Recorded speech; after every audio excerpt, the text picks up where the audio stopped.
YouTube, we are in the top 16 of the Meta Weekly every single week, starting this off with Vaalmonica against Crystron. What is going on here? How did you make it into the top 16? Well, let's find out with duel number 1, Hajime. Watch as long as you can. They greatly supports these events. Thank you very much, even if you're doing laundry or working out while you're just listening to me. Let's do it. There can only be one winner, and you're looking at it. Let's go. Start this off with the Celta. Now, to understand how Vaalmonica works is you apply one of these effects unless you have a Vaalmonica card. Your opponent chooses the effect for you, which many of you probably didn't even know that. It's not even random. The opponent chose for you to add a Vaalmonica card instead of being able to draw 2 cards. They didn't like the randomness. They wanted you to just search for what you want. Field spell is going to search for Vaalmonica monster. We're going to grab the Dimino. Normal summon the Dimino, which we're going to then banish the Celta to gain the effect of searching our deck, as the Imperm will now be negating. Now, what's crazy is you did not want to cross out, and I don't know what's even more crazy, the thought that you're maybe not even playing Impermanence in your deck, but you're playing cross out? What? Well, that's why we go into the Fiendsmith deck. Dimino is a light fiend. Of course, Vaalmonica's in the top 16 if they're playing Fiendsmith. We're going to summon a Necroquip Princess, Reborn the Engraver here. Oh my Jesus, as we now at least get a Wave King Caesar. Nicely done. Let's set pass. I don't even have to read this card if it wasn't worth setting. We have 2 special summon negates, a Finger plus Ash Blossom, Quadra Disruption. Let's go. Smyger is going to pop itself, which is not what you're supposed to do. You don't do that because it states you could only use 1 Smyger effect per turn and only once that turn. You're supposed to just link it off with the Clockwork thing, or I guess you could just Almirage, and then you banish from the grave to search for the inclusion. So maybe we're tricking the opponent into negating with Caesar, which it worked. Okay. But,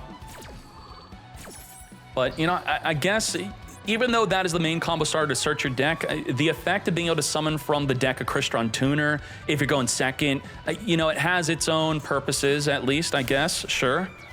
Enough for the Wave King Caesar to want to negate. We're going to call the Grave Finger it before it activates, even though I already told you could only use 1 effect that turn and only once that turn, so this Finger was not needed. Now, we do have the Cluster, which could pop a card in the field. That's it. We got 1 disruption. 1 cluster pop. Celta, the opponent's going to allow you to search your deck for the field spell. We're going to field spell search our deck again. Cluster is going to MST, negate, and destroy. Get poppin'.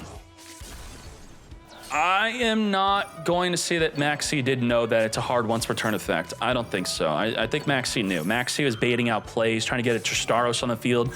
Tristaros plus setting up a Crystron cluster, I think, was the idea. And we are going to Call by the Grave, chain to the cross-out, designate to the Call by the Grave. I do not have just 1 finger, I have 2, and both of them are for your Engraver. Finger the Engraver, banish the Call by the Grave, negate the first one after the second one already resolved. Battle phase we go, 2800 to the face. We still have a special summon, Destruction Negate. Now, can we cluster right away pop the Wave King Caesar? The effect is you have to shuffle a Crystron card from your graveyard or banishment in order to destroy. Well, we don't have that. So, pass? Okay, just breathe, don't do anything, battle phase, attack, and you're fine. This is not activatable, and this only activates when your opponent activates a card or effect. Essentially, breathe. We know, of course. Boom, battle phase, take it out. You did turn on the Crystron cluster though, but I mean, you pretty much had to. Now we could cluster get poppin'. And now we have full wombo combo with an Ash negate that full combo. All right, no search for you. We'd be searching for Sulfador, negate. Well, we are just gonna hold the cluster. Whenever we want, we can return back the Tristaros to pop. If it's not lethal damage, but it has a form of disruption on it, we may as well not take the 28, wipe it out, mate. And knowing it is a Fiendsmith deck, we do have to fear the Lacrima randomly being sent to the graveyard to burn for that 1200. Do not put yourself in the 1200 range. Now, how is this dead? It has to discard a Crystron card to special summon itself onto the field, thus no good. Cluster is dead. We just have Ash. We're drawing dead. You're dead. I'm dead. We both are dead. What's going on here? I can't believe it. Turn 12. We're just passing. Oh my gosh. What the heck is going on? Droplet. Finally, we have something. When you pass for so many turns and you finally draw into a play, they're just going to get negated. It like doubles the turn count. Getting inclusion in graveyard is going to now allow us to reborn a Crystron or return it back to pop with the cluster. We're going to use the Vaalmonica followed rhythm, which is going to be, what's going to be doing? It's going to destroy a spell and trap card in the field if we wanted to. Sure. But we are now going to be setting up our double pendulum scales. Crystron cluster is going to be popping up one of those pendulum scales before you pendulum summon. Disharmonia, because we have a Vaalmonica pendulum, we're going to be choosing the effect. We're going to add back from engrave the field spell. Ash is going to negate. Now, how does this work? Spell, trap card, or monster effect activated while you control Vaalmonica Link. You're going to negate and destroy. So at the moment, it does nothing. We just have max C. Bro. Is this deck not consistent or what? I think if we were to lay out the entire deck, it is theoretically an immensely consistent deck. But you've drawn dead for, what, 5 turns in a row? This is shocking. Now, thankfully, drawing dead is drawing a hand trap, drawing a droplet. It could be worse. We could be drawing bricks, like the Sulfoneer was a brick. Forbidden, droplet, negate, the Celatrice. Not today. He's getting unlucky. It's not poor deck building. I don't see any questionable choices in here. These are all good cards you should be playing in Crystron. We're going to Inverter, negate with the Ash here. Not today. Inverter would be inviting a bunch of Vaalmonica cards. We don't want that. Good main phase. Nope, we're back to you. This is it. Finally, this goes into the zombie vampire, but under the effect of Max C. We're probably going to pass. I mean, we also can't even activate the Golem. So we're in a really bad spot here. The Golem requires 2,000 life to summon. We're now in lethal range of a Fiendsmith Lacrima. What do? Fiendsmith in Paradise is going to trigger. Can this send Lacrima for game? Lacrima has to be fusion summoned to burn, right? If sent to the graveyard, burn for 1,200. Did we literally have game and we didn't do it? Did we have another Light Fiend engraved to even do it? We did not. There's no other Light Fiends engraved to burn for game. Take out the Celatrice. But then we could just set it up on our own turn. Surely, right? Well, we don't have another Light Fiend to even summon the engraver. This is wild. We could have so easily been setting up a Lacrima burn here if we just drew a little bit better. What is going on? Finally, the Sulfoneer could discard the Sulfador to special summon, pop itself, summon from the deck, a Smyger, link off into a Little Knight. We're going to now use the Smyger to search our deck for the Crystron inclusion. With the Crystron inclusion, we're going to search our deck for any Crystron card. We have not committed to a normal summon yet. Now we can respond to anything activating. The Nibiru is going to be able to tribute off the field. The Little Knight can reduce the impact of that by a little bit. Chain banishing another card until the end phase. We have the Synchro adding back the Smyger. We have the Inclusion banishing to reborn the Tristaros onto the field, further turning this into a Vermilion Dragon Mech, a Duel Links card. What the? Banish a tuner from the grave, pop a card in the field, taking out the back row Hereditaire. Tristaros is going to attempt to pop the Synchro here, as the Nibiru is now going to tribute off the entire field. Now, let's read Nibiru. Nibiru, why DK, why are we reading this? Well, it has no effect. There's no face-up monsters. If we banish the only face-up monsters, the face-down Droll, there's no face-up monsters, and then this does not special summon for the hand. We then don't summon a token. So what the heck is going on? We're just going to keep the Nibiru in our hand for next turn. This Vern searching for a Citri. We have already committed to the normal summon here. The Turtle's going to banish to summon the Citri onto the field. We have Cluster popping away the Angelic Vaalmonica. The Hereditaire is going to be able to draw 1 card for every 3 cards shuffled. 1. We didn't draw anything because it has to be 3 cards shuffled. So that didn't even work out well, unfortunately. We have Little Knight plus the Cluster, double disruption, also triple with the Citri. During the battle phase or main phase, we could reborn a monster engrave and then get Syncering into, let's say, a spell and trap card negate. We're going to pop the Angelo just like that. I think what really hurts is the Dimino is a light fiend. That's great, but she doesn't go to the grave. She's not fuel for the Fiendsmith engine if she goes to the extra deck after being sent from the field. Angelo, Vaalmonica setting up Dimino from the deck. We have the Vaalmonica Versaire, which is going to be sending from the deck to the grave the Celatrice.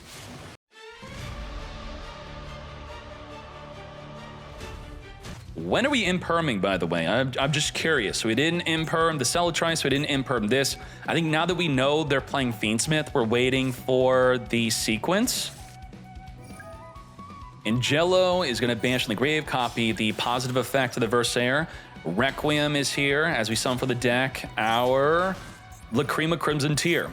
Send for the deck a Paradise, further link this off into a Zebufera. So I guess joke's on you. You had nothing to imperm, but maybe now that you save the imperm, you can negate the Baguska. What is exactly happening here? We have the Hereditaire. Spell trap card, monster effect is activated. You get to negate and destroy that card. We do have the effect of apply one of these effects, and you could apply both effects if you control a Link monster, which could destroy a back row and return a monster from the field back to the hand. We have Baguska Floodgate. Everything is forced in defense, and it's negated if it activates on defense. We also have the Link, which could copy the effect of the trap to return another monster on the field back to the hand. Quadra Disruption, plus we have the Paradise, which on a special summon we could trigger to send a card from the field to the grave. 5 plus Droll, 6 Disruption. Let's go. And one of them being a Floodgate. We're going to negate the Floodgate. Attempt to negate the Floodgate. No, you ain't. Negate the Impermanence, now down to 5 Disruption. Oh my. As we're now going to try to brute force the field without committing to a normal summon the Senjin, search in our deck for another Senjin as we already have the Golem. Baguska, of course, forcing into defense. Droll is now active as we further force you into defense. Now, the best out to Baguska obviously is a Little Knight. Knowing that, we don't let the Little Knight get summoned. We're going to non-target return a monster on the field back to the hand. Spin back the Almirage. We have the Zebufera to still do that. So we have Droll, Baguska, return and destroy and return back. And now we had the effect of the Paradise plus the 2 other Floodgate-like effects. Scoop it up. So all it takes is Droll, Baguska Floodgate, protection for the Baguska Floodgate, plus a bunch of other forms of disruption, and we win it. Nicely done. All right. We have Senjin into the back row. We're going to be talking about when and what we should be Nibiruing. So the moment of Nibiru is before they could summon the Cyber Dragon Nova. Not the Infinity, but the Nova. So as soon as there's 2 level 5s in the field, we have to be Nibiruing, but the problem with the Millennium Engine, if you're the opposing player, is that if they don't need the Millennium Engine to go into a zombie vampire, they then turn it into a Photon Lord, which then negates the Nibiru, thus it's no good.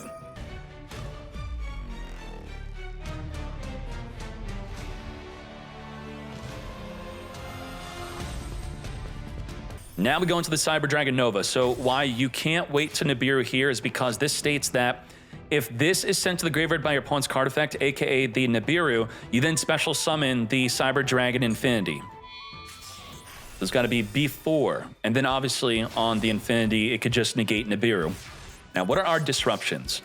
We have the Citri, which could go into likely the Spell and Trap card negator. We have negate anything with Infinity. We had the Photon Lord negate a monster. We could pop a card with the Cluster. We could finger with the Call by the Grave.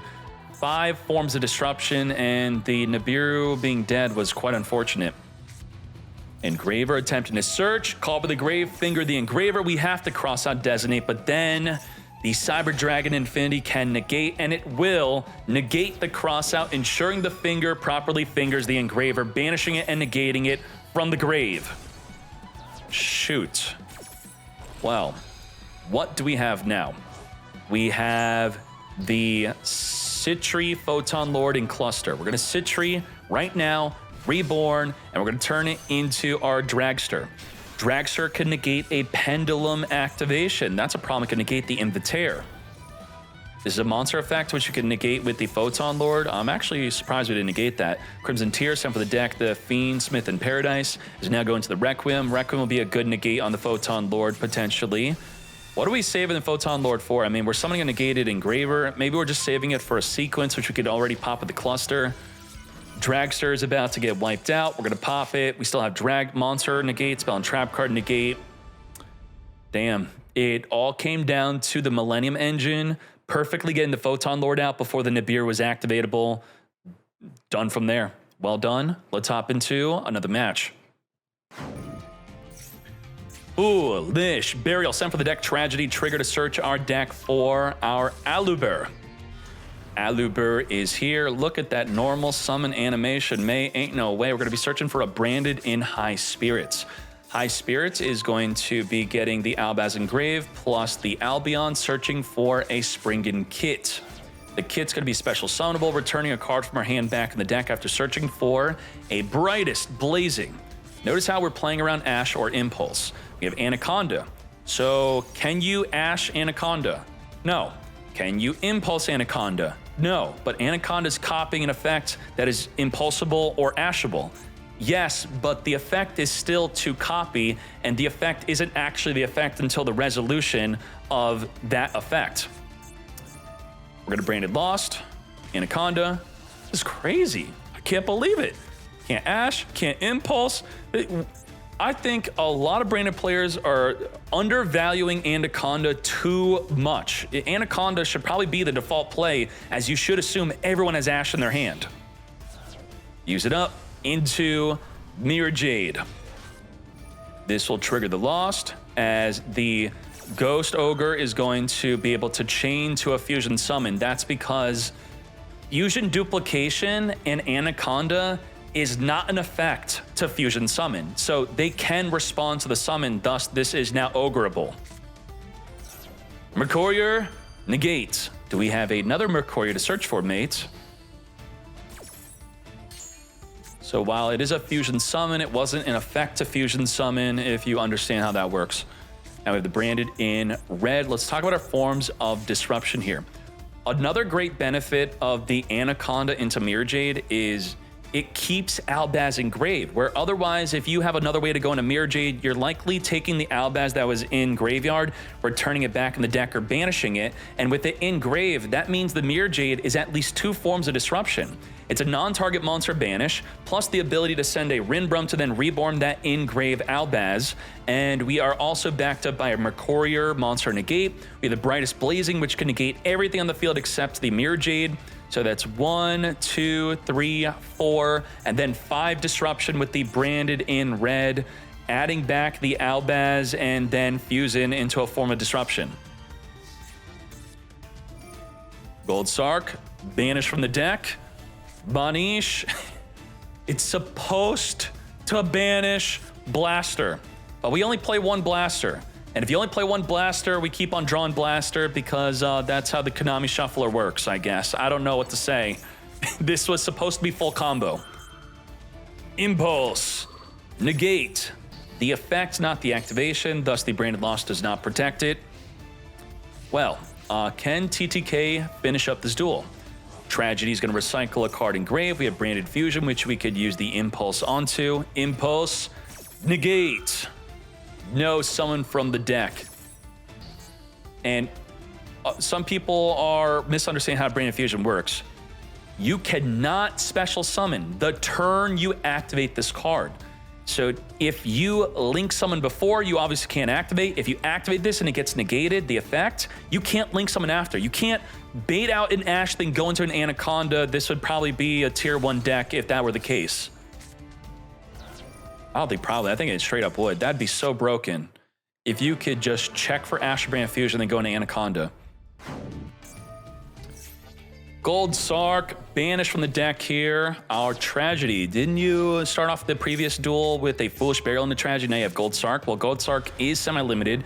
May get limited to 1 for the release of Malice. We have Aluber on summon, searching for our Branded in High Spirits.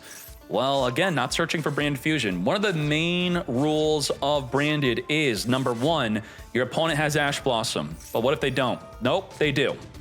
We are going to activate the Cartesia Special Summon, Max Seed, change the Cartesia Special Summon, unfortunately. Now we could use the Triple Tactics Thrust to set a trap from the deck. And that trap we are setting is going to be our duplication. Well, there's no good fusion spell to duplicate until we activate our Albion, getting Branded Fusion in Grave. And just like that, we have the duplication ready to copy the Branded Fusion plus a Branded in red play. Boy, oh boy. And to make this hand even better, we have 2 board breakers plus an opening play. We also have Sanguine Summoning to protect our opening play. What's gonna happen? Let's go. Lightning Storm onto the back row. We're gonna chain the duplication, copying the effect of Branded Fusion. Branded Fusion's gonna send 2 bodies from the deck to the grave. We have the Serenir plus Albaz here, as the Lubellion will now be attempting to fuse unless we use Forbidden Droplet to negate it. Will we be doing so? Drop the lit. Yes, we will. We don't need the Ogre, we don't need the Pydra, the Dora, and the Pydra. We're competing for our normal summon here. Negate the Cartesia, negate the Lubellion Fusion. We have Retribution being sent from the deck to the grave, so we could add back the Branded Fusion during the next turn, but is there a next turn? How much damage can we inflict in one turn? We're gonna grab a Chandra. Chandra is going to declare an attack now. The Golden Sword Soul states, when a monster declares an attack, special summon this, and if you do negate that attack, then if you control a fusion monster that mentions the Fallen of Albaz as a material, you can destroy the monster that declared that attack. Well, we're not going to allow that to happen. We're going to Synchro. Synchro, Shokan into Binant Dragon. Special summon, but there's nothing to destroy. We're going to reborn the Tundra back on the field, start the damage step. We're going to summon for the deck of Pydra. Start the damage step, we're going to add the Kaimin. Let's wipe out the Cartesia. Pydra, take out the Golden Sword Soul. We're now going to Pydra, activate Synchro, lethal, damage. It took a Lightning Storm, plus a Droplet, plus we had an opening play. Did we even need the Sanguine Summoning? 1-1, let's hop into game 3. Now, TTK has the decision to force Tenpai to go first. Well, not even summon Pydra. We're just going to nope. Yep, we have the Ogre, we have the Veiler, and let's hope the best. Branded opening, discarding the Mercurier, come forth and summon. This is not Veilerable, and you would want to Veiler this, but it is within the standby phase. Ideally, this would be in the draw phase, because now you can get Droll and Lockbirded. Add the Branded Fusion from the deck to the hand. Branded regained. Lubellion is here. Search our deck for our Serenir. Branded Fusion, come forth and summon into Albion Branded Dragon. Do we Veiler the Albion? Yes, we do, because it would be another body, and the Albion doesn't even have to be used as part of the fusion, and it could also declare an attack, unlike the Lubellion Fusion. We're going to Mercurier, negate. Oh boy. We maybe had to Ogre Chain Veiler, because that's 2,500 damage on the field. Can they inflict lethal damage? Let's find out. Lubellion Searing, we're going to be activating the Regained. We're going to Chain Link block the Regained with the Mercurier. The Albion was not Chain Link blocked, right? It was something we could have activated in response to it with the Ogre if we wanted to. Let's fuse this up into Mirror Jade. We have 5,500 damage on the field. We are going to Serenir banish the Effect Veiler here. 8,000. Yeah. Head to Ogre. Now, if we Ogred the Albion, what we could have done is we could have used the Albion Shrouded that's no longer here. We could have sent the Retribution from the hand to special summon onto the field for that extra 2,500. So I believe we still would have lost. Damn. Force Tenpai to go first.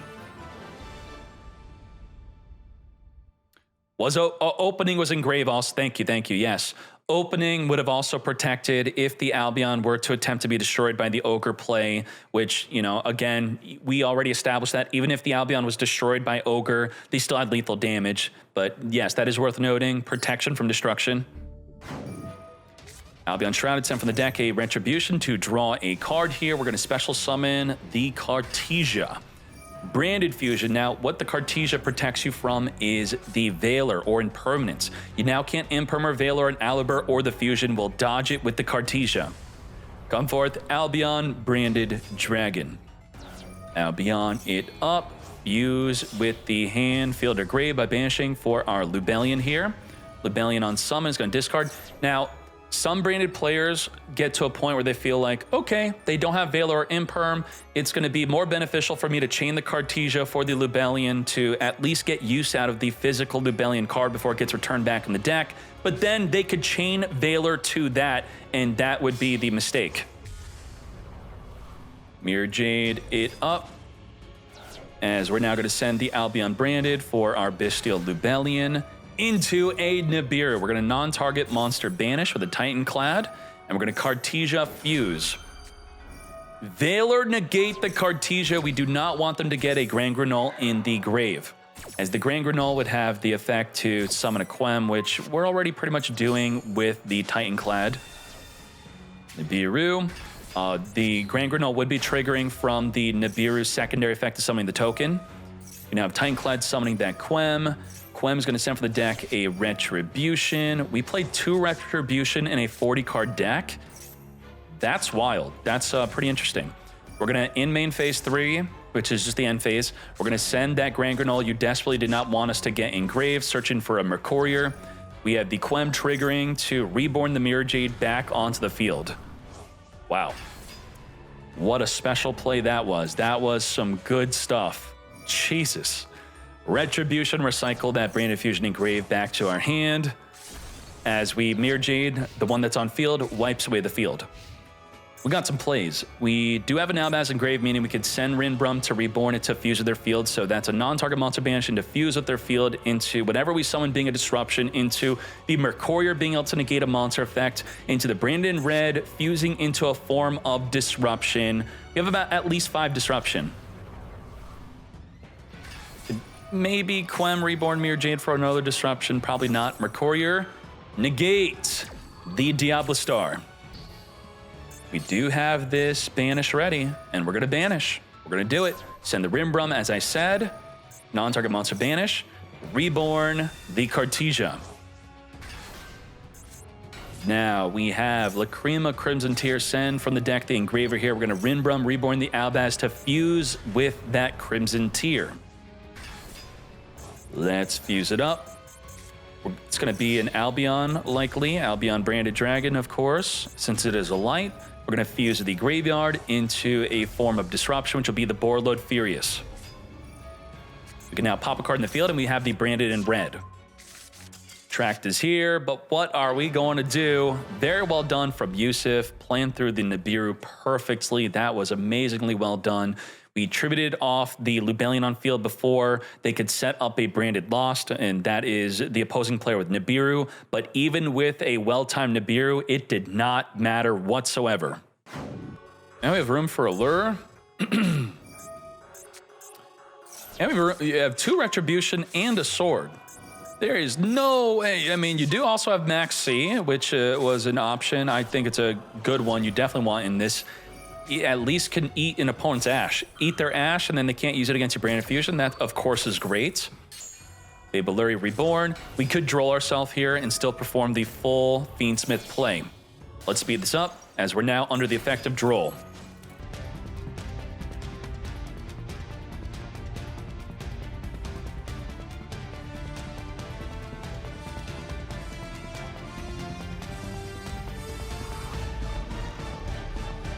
Whoa, yeah, you gotta remember, Branded Fusion is semi-limited, so the chance of randomly drawing into it is a bit higher. We have the effect of Maxi firing off right away. You Maxi me, I Maxi you, it's only fair. Now, the Flameburge could reborn from the back with the Masquerade, which could go into a double Little Knight Banish play. We also have the Promethean Princess, which could pop on a special summon. And we could instead go into a Quadra Negate Apollo USA, maybe, which would then up the disruption from 3 to 5. So 3 to 5 disruption is what we have.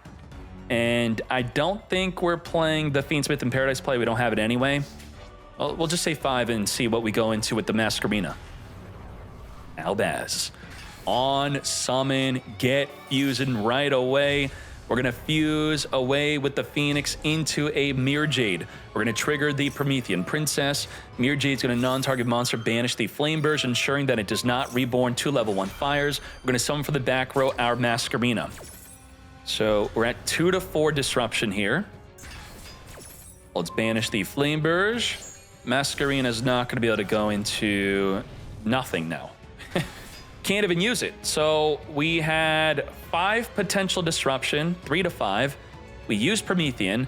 We're now at 0 because Masquerina can't link into a disruption with Promethean on the field. We're now going to Branded Lost, activate Branded Fusion. Masquerina can even go into a Wolf. It's just not even activatable at all. We are solely reliant on the Max C. So Yusuf has to think, can I lethal under Max C? There's 3 bodies on the field. They have 8,000 life. We have Mirror Jade back for the non-target monster banish. We got Super Poly to give us even more damage within the battle phase. Mercurier into the Albion. We have Branded Sword, add back, and Albaz Monster. Now, this can allow us to summon Albion from the hand for extra 2,500 damage on the field. That's exactly what we're doing. By adding back to then send. We have 10,000 damage on the field. Rinbrum's going to banish away the Engraver. Take out the Masquerina. Super Poly within the battle phase, fusing up with the opposing Promethean plus the Albion, which counts as an Albaz on the field. 3,300 to the face. Nibiru cannot be used in the battle phase. And just like that, 2-0 victory under the effect of Max C. Damn. Nicely done. Again, from 40 card Branded to 60 card Infernoble, special summon the Red Later, normal summon the Ricardetto, as we now go into the Isolde.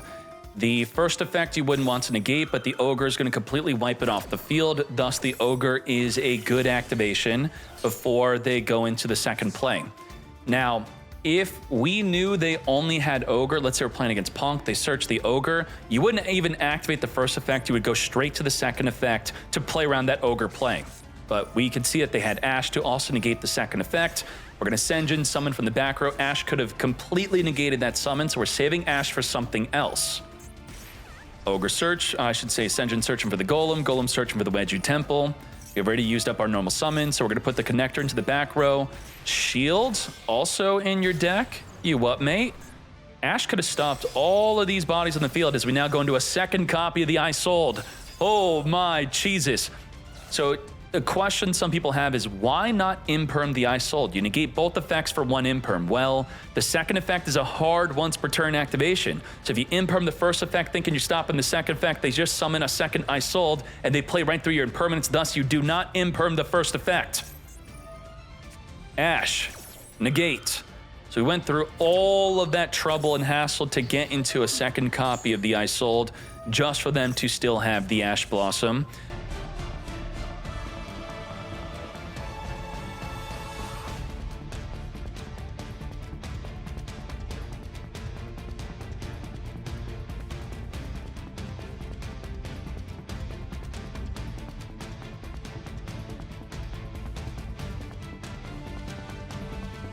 Okay, we have the effect to non-target pop a card on the field by, whenever we want, equipping the Roland onto an Emperor Charles. We have with both Charles the effect to negate a spell or trap card activation, so that's double disruption on top of that. We also have the Angelic Ring, which will forcibly negate the first spell that resolves.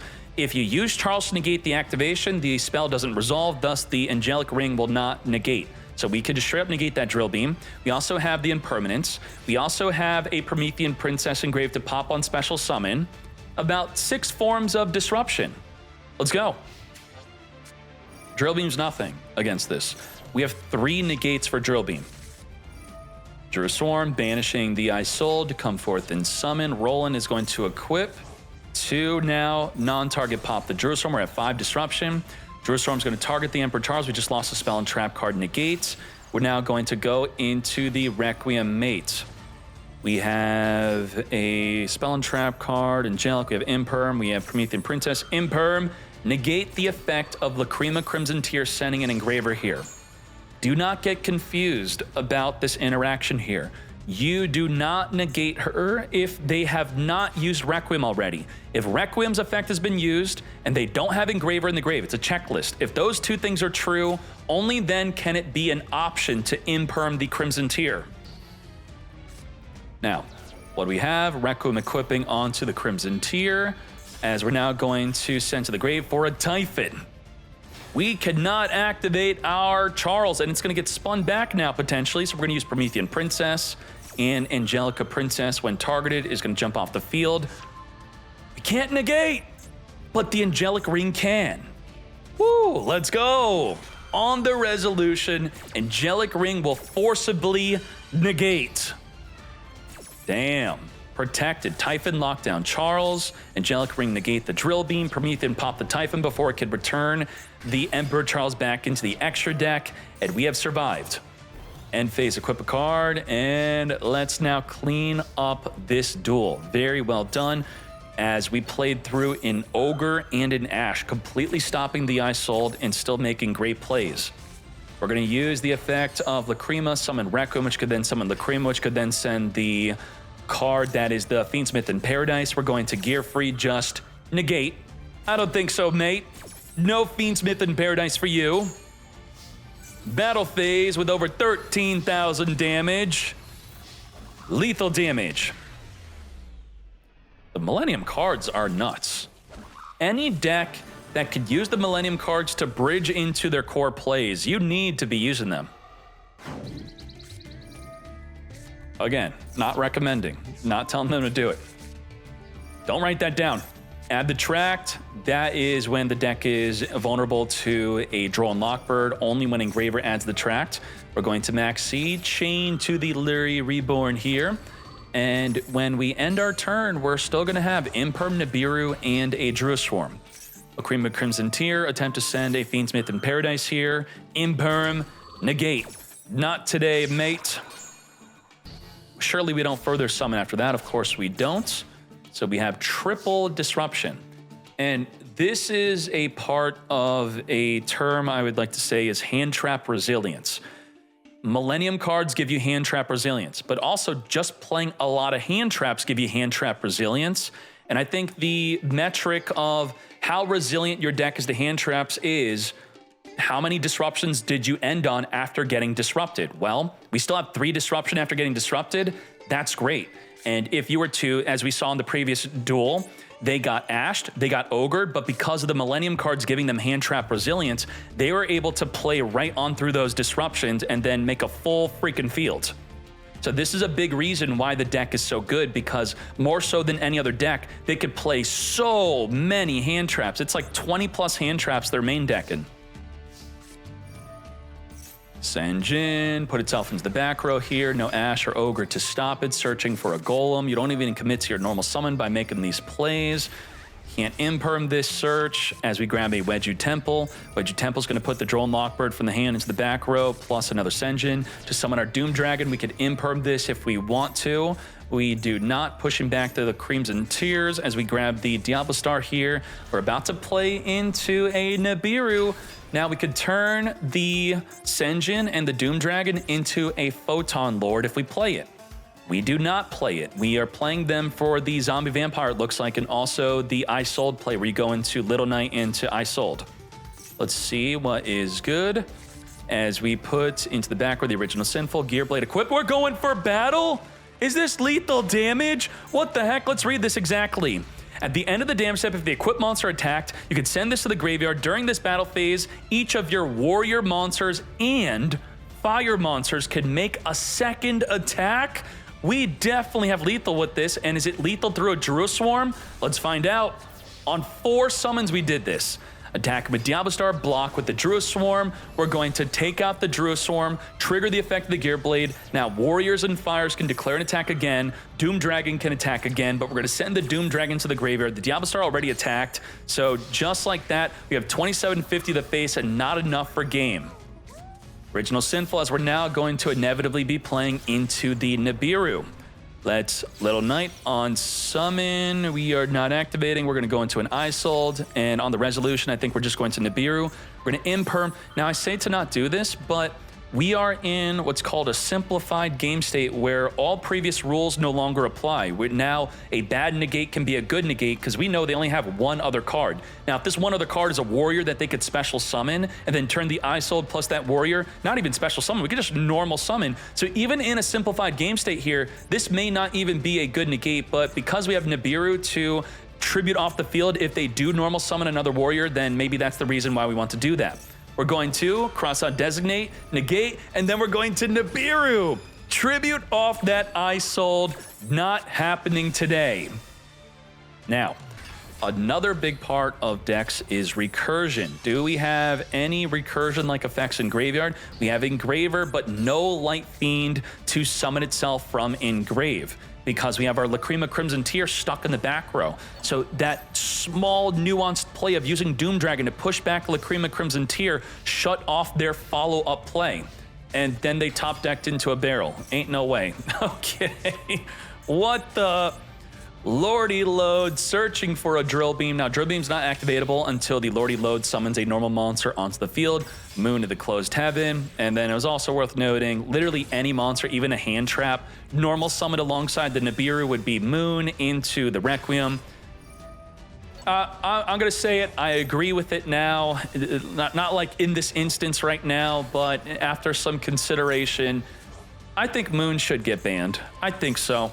Yeah, I know it's not an unpopular take. A lot of people say the same stuff, but it's something I could really see happening. Yeah, come on, man. Really?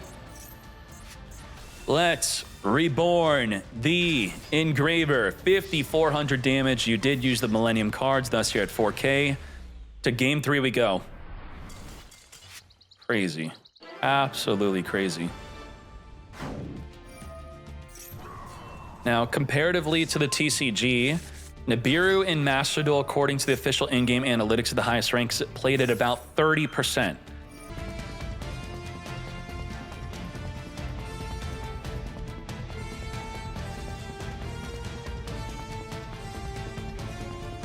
Come to us. On the Renaud special summon, Nibiru will now be activatable. And this is where they could go into an Apollo to negate Nibiru, but they're likely just going to go into an Angelica instead. Are we going to Nibiru? Oh my Jesus! I said I thought they would maybe go Angelica and that they could go into Apollo, but they probably won't, but they did. What the... Huh. What does this mean? Did their field light up on the 5th summon? The Baldrake was already activatable for a while. So did they telegraph Nibiru? Probably didn't. Maybe they did. Can you imagine Hakumo held the 5th summon for like 30 seconds thinking about it, then passed? Oh boy. We have Ogier equip onto Oliver here. We're going to reborn from the back row and still go into Angelica. Damn. Outplayed on that Nibiru. I guess you should just do it. If you think that they could go into Apollo, even if it's unlikely, you have to. Now, what did we just accomplish with Nibiru? Nothing, right? No, we actually did. We chain link blocked the Angelica. Angelica needs to directly chain to a card targeting her to activate her main effect. Now, thankfully for production, we have more than one card to target her with because we have a Gear Blade. Gear Blade, we still chain link block again. Back-to-back chain link block. You want to learn this rule. It's very important against cards like this. Block it. More relevant will be Lady. Lady Labyrinth, you got to chain link block her when a normal trap is activated. And the 3rd card targeting Angelica, we're out of chain link blocks. It's also relevant against Maiden.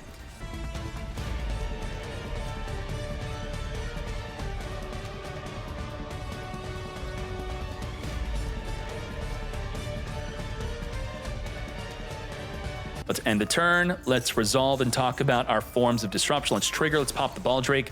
So making sure to not pop it early to ensure that they cannot use it imperm against us. As we knew during the end phase, we'd have that opportunity. Our forms of disruption here are, did we even summon a Promethean Princess? We did not. We have a spell card negate, spell and trap card negate, spell and trap card negate, non-target pop-up card in the field mate. We have double monster negate. We have a Nibiru, 7 disruptions. And we know they have Nibiru in hand, plus a brick. We don't know about the brick. Ogre. Normal Ogre. Activate, we can chain Ogre. Yep, Ogre, Pop, Emperor Charles, Apollo, negate. So from 7 disruption, we're now down to 5. 1 Ogre shaved off 5 disruption. It was also our normal summon. And good duel. All right, nicely done. The entire duel came down to the point where we held on to Nibiru. We got a bit greedy with it. We were hoping for a bigger payoff on Nibiru. We were hoping they would go into the Angelica, not go straight into an Apollo USA. But FM Production properly identified that while I can go into Angelica, can I still go into Angelica if I go into an Apollo also? Identifying that we could do that, so it was the obvious play, whether they telegraphed the Nibiru or not. Go into Apollo, still make Angelica, full wombo combo, nicely done. Now, we did sacrifice something. We sacrificed Promethean Princess, but it was much safer to go into the Apollo as we saw. 2-1 victory, let's go. Brick, double brick in the handmate. Now, even with bricking, we do have Drill Beam actually activatable. This is 3 bricks. The True Light is dead, Blue Eye's dead, Blue Eye's dead. Ash and Drill Beam, double disruption. Let's go. And the heck is this? Well, I guess we both suck. You think I have sprites to summon, but I don't. And I guess Sprite is also just bricking. Or was this just an anomaly that both players bricked? Wow. All right, well, now we're beyond being a brick. We have the True Light activated to set up a Wishes. Wishes will be searching our deck. We do have Droll and Lockbird on the ad. Now, Barrel will allow the Drill Beam to reset from the graveyard. The Barrel will also set a card from the deck. Veiler's going to negate, but I don't really, I mean, I guess we're under Droll, so they can't go into the Spirit Link to search for Mausoleum already. But what are they setting for the deck? They already have Drill Beam and Grave, right? So I guess just Veiler overall was not even good in this scenario.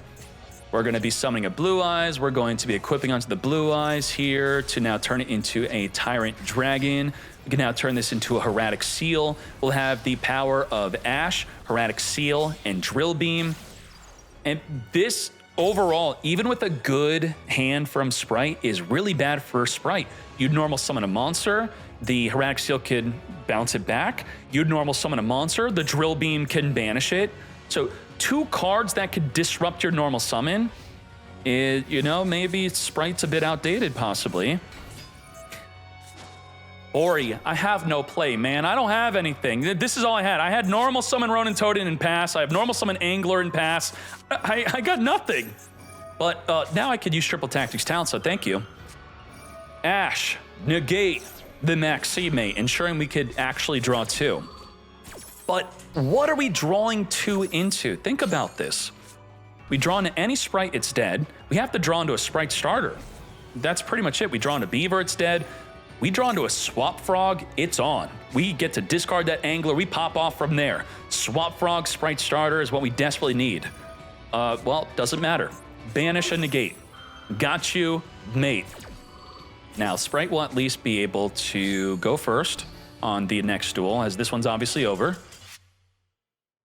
Let's go. Special the carrot. Let's go into what the... That's not an L for a gigantic Sprite. It's freaking Fiendsmith, mate. Fiendsmith is going to summon for the deck Lacrima, Crimson Tear, Imperb, negate here, as I said. You check for 2 things. Has Requiem been used already? Is there no Engraver engrave? Okay, then it can be an option to negate the Crimson Tear. We're going to Ball Drake banish the Moon of the Closed Heaven here. Nibiruing up the field. We could have feared a situation where they would have a Chaos Angel. Chaos Angel is not even being played, but the Chaos Angel would not even be summonable. Chaos Angel would not be Nibiruable if they were to have summoned it. We're going to Sprite Starter, summon for the deck a blue search, purge, negate. We have a trap in the grave, mate, so that is a negate and destroy. How did Sprite, the deck that counters Nibiru, lose to Nibiru? Well, Nibiru, Imperm, and Purge. To be fair, 3 freaking hand traps, all right? Damn. Well, that's the situation. We still have Lacrima, Summon, Requiem if we play Fiendsmith in Paradise. Do we? I mean, we're a 60-card deck. You really don't have room for that? We're going to play the Wishes into the back row after the Maiden sets up the True Light, discard the Maxi, grab a Roar and a Sage. We will now be Droll in Lockbirding, stopping the effect of Sage from searching for a Veiler, stopping the Spirit Link 1 from searching for the Mausoleum, which would be our way to get a Blue Eyes in the grave. That's why we search for the Roar, because we don't know what other forms of disruption they may have here. As we now pop off with the Lacrima Crimson Tear, summon Requiem here, getting ready to set up the Fiendsmith in Paradise. Doesn't Spirit Dragon just negate Fiendsmith in Paradise? We may not even be playing it. We're now going to turn the Blue Eyes into a Tyrant Dragon, giving us the ability to recycle any trap from Engrave. Chain Link block this if you have anything. Can we chain anything? We do not. And our Chain Link block was going to be the effect of the Lacrima, and now the Maiden will be directly activating in response to the Sage to +1 an additional body on the field. Reborn from Engrave, then Maiden will turn into a Blue Eyes White Dragon. Reborn Sage, and Blue Eyes is here. Tyrant can attack into everything, can only recycle a trap just once. Reset that impermanence. And to the face, we do not have game. Let's main phase 2. We are under the effect of Droll, by the way. Spirit Dragon, negate effect of Graveyard, can turn into a form of disruption. We have Imperm. We have the turn into an ultimate Spirit Dragon. Imperm onto the Blue Eye Spirit. We're going to Neo Ultimate, negate the impermanence, mate. Negate. Huh. You know? He had 3 hand traps. I mean, what could we really say, right? Spirit Dragon, very good here. Obviously negating the Engraver. That would be counting it as an extra form of disruption in addition to also going into the ultimate Spirit Dragon. Yeah. Purge, Imperm, Nibiru. It's pretty good. I had the win on the wrong person. Or no, the correct person, right? Yep. 2-0. Ovidio, I appreciate you. Let's go. Oh boy. Now, let's see what Brandon could do to capitalize off of the opponent's misfortune here as we start off with a Gold Sark, banish from the deck, our Tragedy, attempting to search for our Aluber. We're going to Ash, negate, chain the branded opening mate, which will still be searching or special summoning the Aluber. We do have Call by the Grave to finger the in-grave Fualas. Not today. Now, in the resolution of the Aluber searching, we will be able to draw on Lockbird, disallowing them from further adding from the deck to the hand. Discard our Super Poly. I'm kind of surprised we discard Super Poly, because I'm thinking that my idea would be, it's turn 2, I got a 1-turn kill them right now, and the Super Poly would be even more damage on the field. Let's Aluber searching for our branded fusion here, Droll and Lockbird. No more adding for you. We do have, we're going to be normal summoning our Cartesia as we now branded fuse into Albion. 4,000 damage on the field. Activate the fuse, chain the Cartesia to further fuse.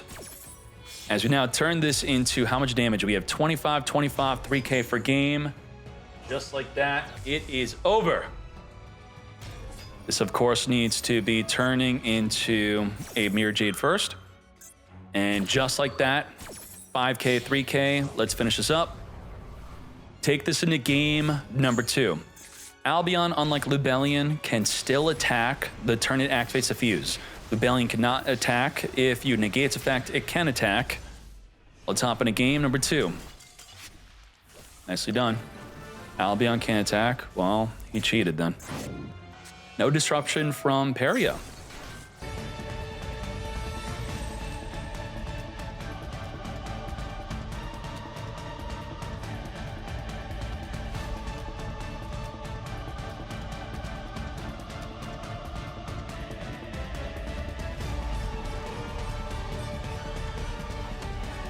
We now have combined creation as we're now ready to talk about the forms of disruption after the field spell resolves. So right away, let's talk about what's about to happen with the Baphomet. The Baphomet, during the opponent's turn, will banish this to then target a banished Diabels to summon it onto the field. And with the Diabels on field, it states that your opponent must set their spell and traps before activating them. So automatically, quick play spells are now dead. You can't Super Poly, you can't use Branded in red, and In addition to forcing them to set cards, if a set card is set, you now can trigger the effect to target a card you control and one card the opponent controls to then destroy. So it's like a floodgate plus a disruption. I'll just count it as one disruption. We have the double monster negate with the Apollo. We have Reborn, the Creation King with the combined creation, which will be able to pop multiple cards in the field. We have the field spell, which could Reborn the Anguish, which could search for a mace to take control of an opposing monster. We have the Fuse effect with Memento fusion into a form of disruption. We have about 6 disruptions. Let's do it right now. In the draw phase, Reborn Diabel's quick play cards are now illegal, which they have none. We also Reborn the sequence, sure. Okay.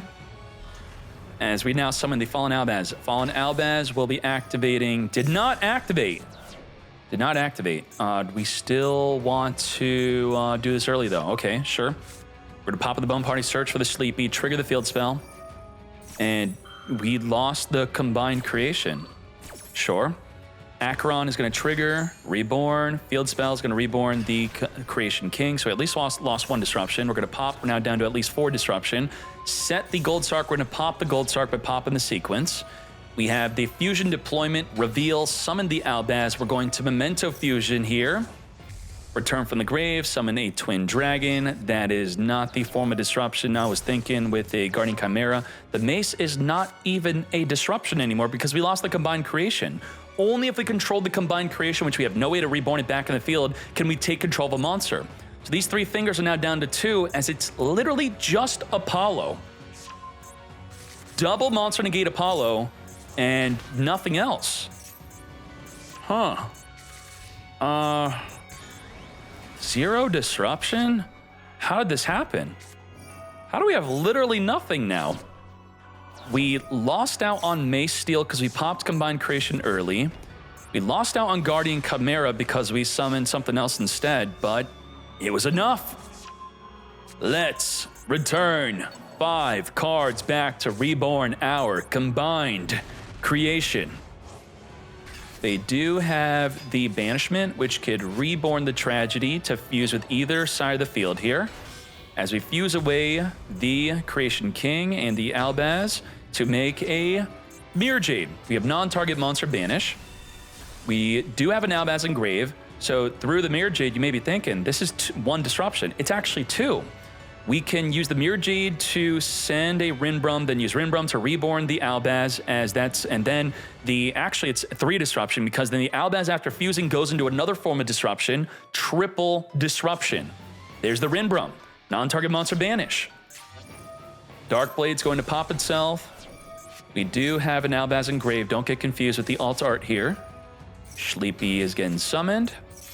Sleepy fuse with the hand into a Twin Dragon. Twin Dragon is going to be popping the Anguish, searching for a Horned Dragon plus a horse. The horse is not summonable because of the Diabels. Anguish is going to be popping the Acheron, Reborn the Goblin. Acheron's going to add back a Banish or Engrave card. Combined Creations now back.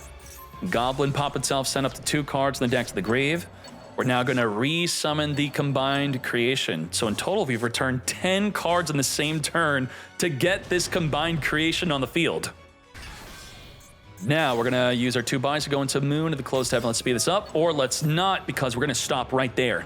As the Albaz is going to be reborn through the Rinbrum, activating on summon, discard a card, fuse the opposing field with the Moon into an Albion. So this last finger is whatever the Albion fuses into. Now it's whatever the Lubellion fuses into. Lubellion discard, fuse into the final form of Disruption. It was all, the Banishment fused into a Mirror Jade non-target monster banish, into the Albaz fuse, into the Dragostapelia. So in total, this was 4 forms of disruption. Now the Dragostapelia could negate any monster in the field by reducing it to level 1.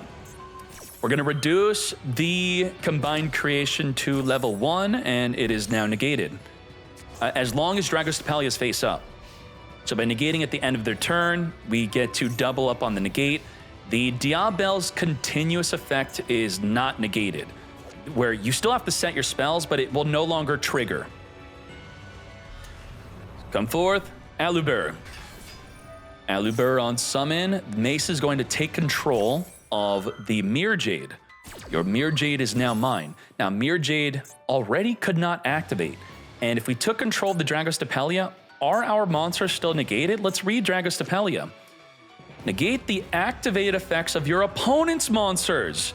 Had we took control of Dragostapelia instead, the Mirror Jade already could not activate, but then the Diabels would be turned back on, and Combined Creation would be able to reborn a monster potentially. Give me your Mirror Jade, and so when they set Branded, we would think that's it. This is negated, but it would not be negated if the Dragostapelia was ours. Negate. And there's the real Branded Fusion. In response to Branded Fusion, also you accomplished something along the lines of the Mirror Jade has this negative effect. It states you could only control one Mirror Jade. So now you allowed me to summon a second Mirror Jade. We're gonna pop the Horned Dragon, which will trigger right now in response to the newly summoned Mirror Jade. And what's gonna happen here is we're going to pop one card to pop two. Now we're gonna non-target monster banish, send the Titan Cloud, which will summon a Quem during the end phase. To banish the Combined Creation a second time. The Acheron could just add it back again right now. We're gonna target the Acheron with the field spell to reborn a monster smaller. We're gonna return the Anguish back instead of the Combined Creation. Sure. As we also reborn the Sleepy. Allure of Darkness, draw two, YOLO, discard the two newly drawn cards. Full board wipe of that Mirror Jade, which will trigger the Acheron to reborn. We're gonna High Spirit, add back during the end phase. We're gonna Albion, add a Brandon in red. We still have Titan Clad. Titan Clad is gonna summon a Quem. Quem's gonna send from the deck to the grave. We can, because we added the Brandon red and did not set it, and there's no Diabels no longer on the field, we could use it right here, right now to trigger the Quem to reborn the Mirror Jade again. Add the Cartesia, and we're doing exactly that. We're gonna add back the Albaz, use, trigger the Quem, reborn the Mirror Jade. Guardian Kai freaking Mera, pop a card, draw two. Don't mind if I do, as the Mirror Jade is back. Crazy plays. Oh my Jesus. Just can't stop the Mirror Jade from continually being on the field. Drew into a Bestial here. Non-target monster banish away the Acheron. The Acheron's been annoying. It's continually recycling the banished Combined Creation, which is no longer going to be a problem. Now there is officially no way whatsoever to get the Combined Creation. We're going to be returning back a Light Fiend for the Engraver Reborn. We have no longer the ability to Mirror Jade non-target monster banish.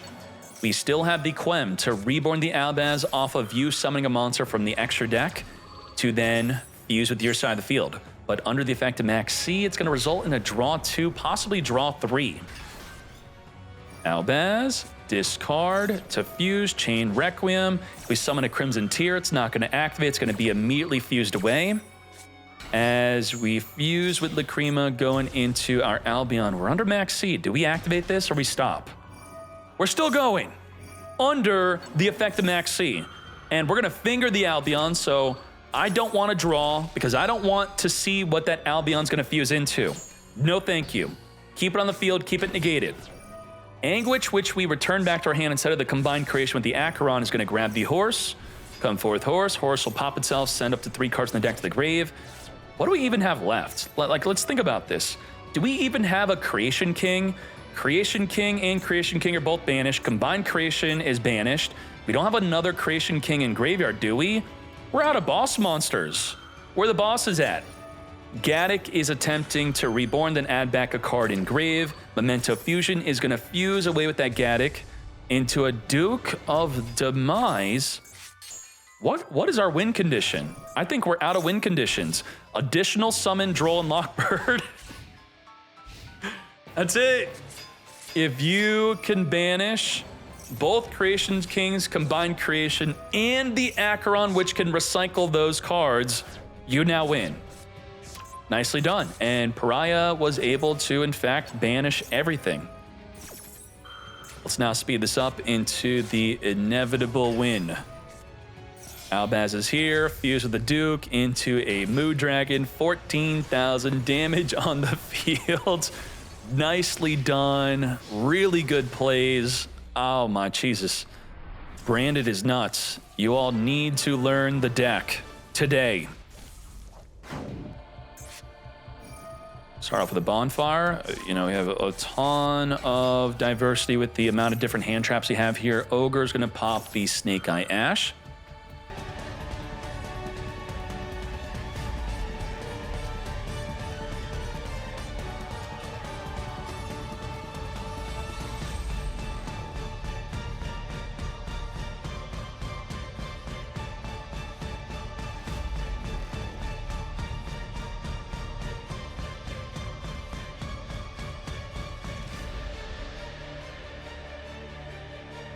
As there's now a Nightmare Phoenix, let's speed this up into the inevitable defeat.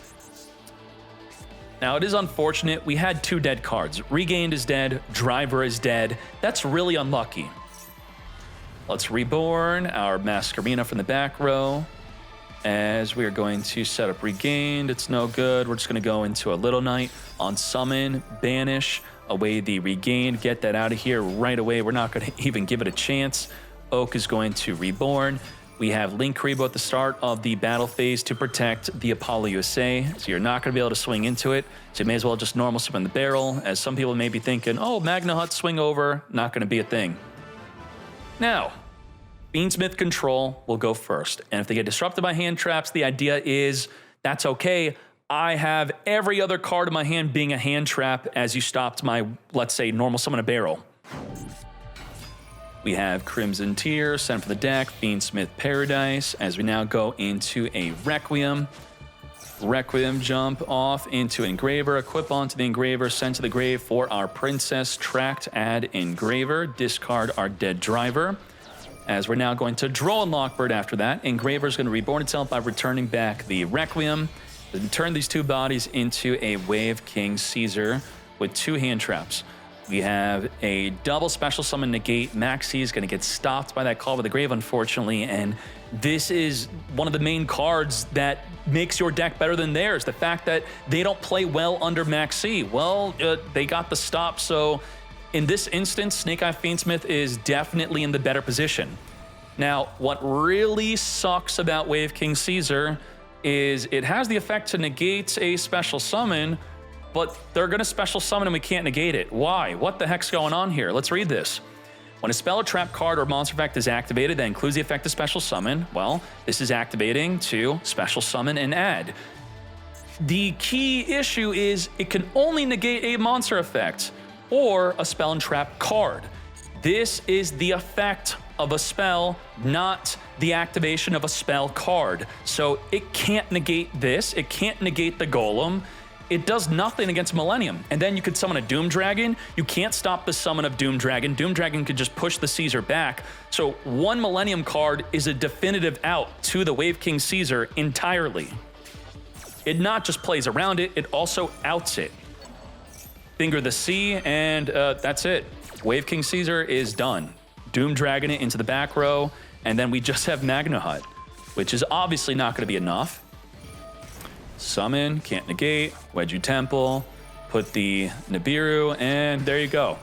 Couldn't even, 3 special summons, couldn't stop it. That's crazy. And, you know, it's hard to convince you that this deck's actually better than the one up there, huh? Goodbye to Magna Hut. This is not enough for lethal, right? We are under, did we summon Ash and not activate the search? Like, we're just trying to, like, push easy lethal? What happened here? I don't understand. We're not under Droll. What?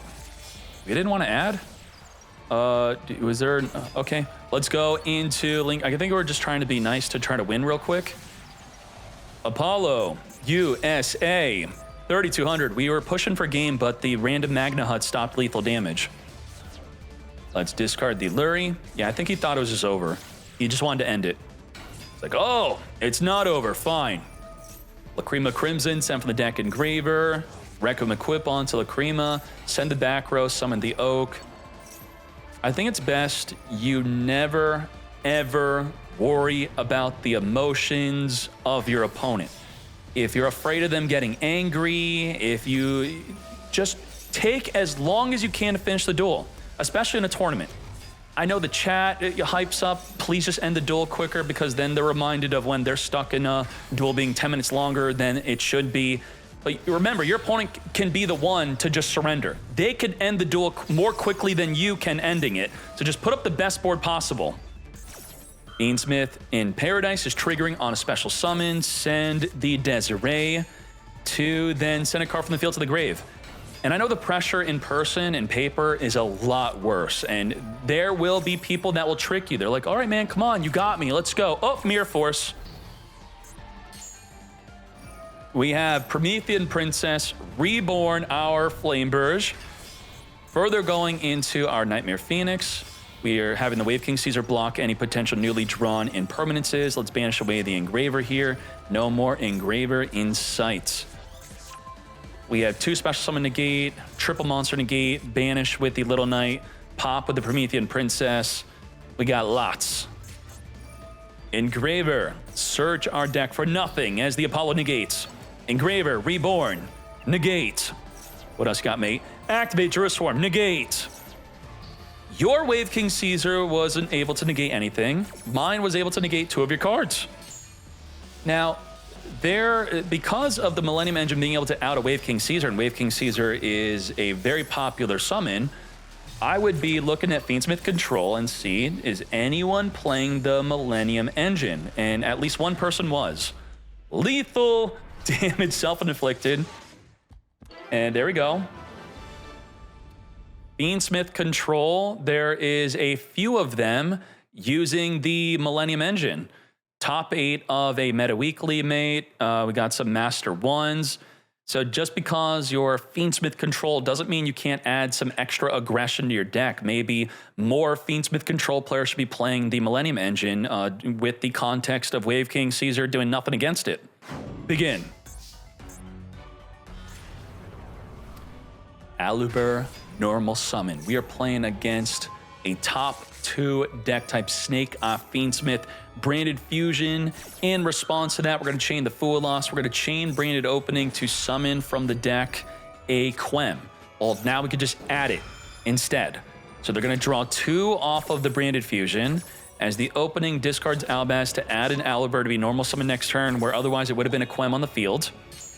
Come forth straight into a Sanctifier Dragon. Unfortunately, a draw freaking 2. Oh my Jesus. Now, we do have the ability to Reborn an Albaz to fuse with their field into a form of disruption, so that's double disruption off of the Sanctifier. We have Super Poly to fuse with the field. And we also have a Mercurier to negate a monster effect. Quadra Disrupt. Now let's read how Sanctifier works. If I finger one of the targets, does it summon the other? Target 2 monsters, summon both monsters, 1 to each field. If one of the monsters are no longer there to summon, you summon none. Golem into the back row. Golem is just, the Millennium Engine. It's great on your first turn, great on going second. It could brute force the field, Doom Dragon into a great Xyz without even committing to your normal summon. It's just insanity. Now, the Sanctifier cannot be targeted. We're going to push back the Aluber. Diablo Star is here. Activate the setup into the back row, our original Sinful. With the original Sinful, we're going to send the Golem, summon a Snake Eye Ash. Ash on summon, search the deck for Poplar. Poplar trigger. Now we're going to Sanctifier to block the Poplar summon. That is interesting. Well, unfortunately, they have a Call by the Grave. Finger the play. Begone, Albaz. And all these disruptions, it was a Sanctifier, an Albaz, a Fusion. Now we just have Super Poly and Mercurier. Poplar goes through, grabbing the Divine Temple. When do we whip out the Super Poly? When do we negate with Mercurier? Now, the Doom Dragon can suicide into the Albion, the Sanctifier that is, to stop the activation of Mercurier. We don't even know they have a Mercurier.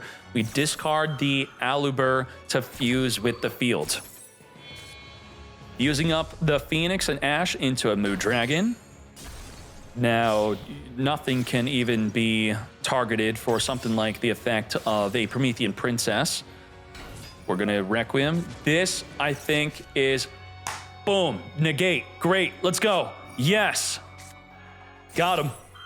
Can't cross out designate that. No way. So even through a Call by the Grave, they have nothing on the field. What the heck happened? We don't have Doom Dragon to trigger the Flame Burst. We already used it. To battle we go. Non-target, push the Albion into the back row. Wow. I cannot believe they have nothing on the field. How'd this happen? The Engrave Promethean. Is there a Promethean? We never even summoned Promethean. Well, if we summon a monster that will trigger the Divine Temple to summon the Flame Burst in the back row, but Flame Burst is not a disruption without Promethean Engrave. Huh. The Flame Burst could summon the Albion from the back row, and then can we use Albion as a form of disruption?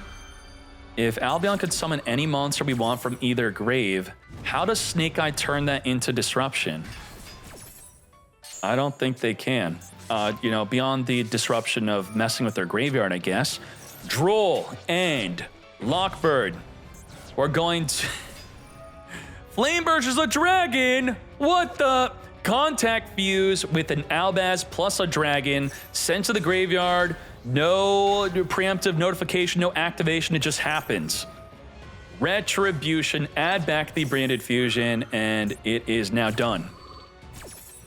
Now, or with the Branded Fusion added back, I cannot believe Pesh won this. Call by the Grave, this dude got maxied and full lost and fingered, and he does not care.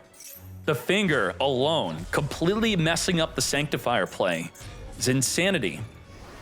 Let's wipe away. We have 2 attacks with the Lenatus, 2 fusion materials, 2 attacks on the monsters, 2,500 to the face, 3K for game. Damn, branded. Whew. That was crazy. That was crazy. Let's go. Tracked, add the Lurie, and so the timing of when to use your Max C, you generally only want to Max C or Full Loss early if you like your hand. If your hand's great and you're okay with them passing, then that's fine to use it early. But also, you have to consider, what if they have a Full Loss? Are you okay with them Full Lossing your hand? Is your hand that great? Well, you would at least want them to ideally commit to a card in the field so that they cannot use a Full Loss against you.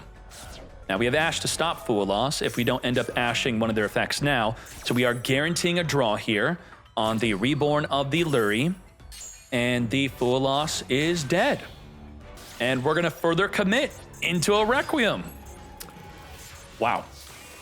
Now, the Full Loss is not dead if we, within the main phase, activate Requiem, chain Full Loss. So that further commitment to the Requiem, giving them an additional draw, does give us that available play. And I don't know if we're playing Fiendsmith in Paradise in this deck. I would guess we're not. That's more of a Fiendsmith control thing to do, but surprise me. Do we Ash? Oh, we didn't Ash the Requiem. They activate Full Loss. Now we Ash the Full Loss. So that discipline on our I'm out of here. Screw you. Thank you, YouTube, for watching the top 16. We'll be advancing into the top 8 grand finale and top decklist, where we start off with Crystron against Branded. And within the top 8, we have a Branded versus Branded mirror match. That's going to be crazy. I'll see you then. Let's go.